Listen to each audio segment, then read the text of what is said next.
Hello friends, welcome to Creative Medicine. In this lecture, we will learn about.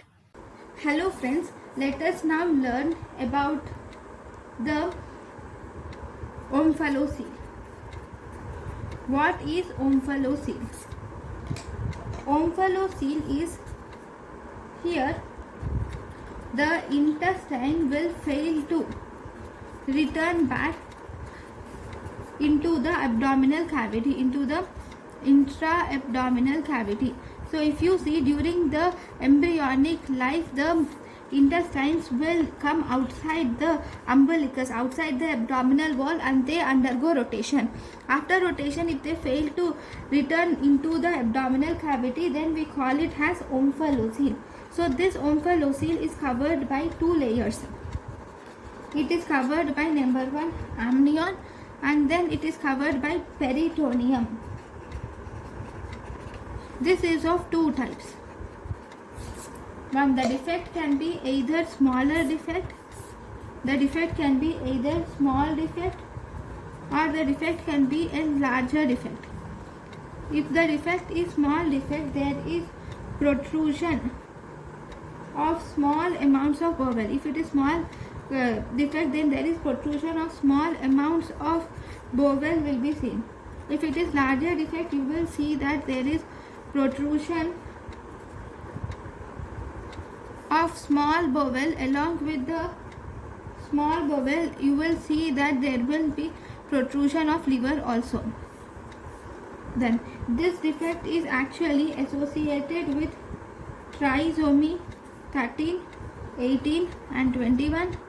It is also associated with congenital malformations also. It is also associated with congenital malformations, especially you will see cardiovascular manifestations, followed by you see presence of musculoskeletal system abnormalities, followed by there will be gastrointestinal system abnormalities, followed by there will be genitourinary malformations will also be seen. If you were asked what is the most common cause of death, the most common cause of death is mainly the congenital abnormalities or malformations is the most common cause of death. Then this omphalocele is also associated with a disorder which is Beckwith. It is associated with Beckwith-Wiedemann syndrome. It is associated with Beckwith-Wiedemann syndrome. What is this Beckwith-Wiedemann syndrome? It is a variant of Wilms tumor. Okay, so what do you see in this Beckwith-Wiedemann syndrome? You will see presence of there will be hemihypertrophy. Then you will see presence of macroglossia or visceromegaly, and then you will see presence of omphalocele will be there, and also hepatoblastoma are seen. Okay, so these are the different variations, these different problems which you see in Beckwith-Wiedemann syndrome.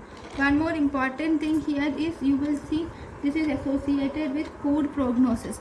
Omphalocele is associated with poor prognosis mainly due to congenital abnormalities. So this is about omphalocele. Thank you. Thank you and thank you for watching.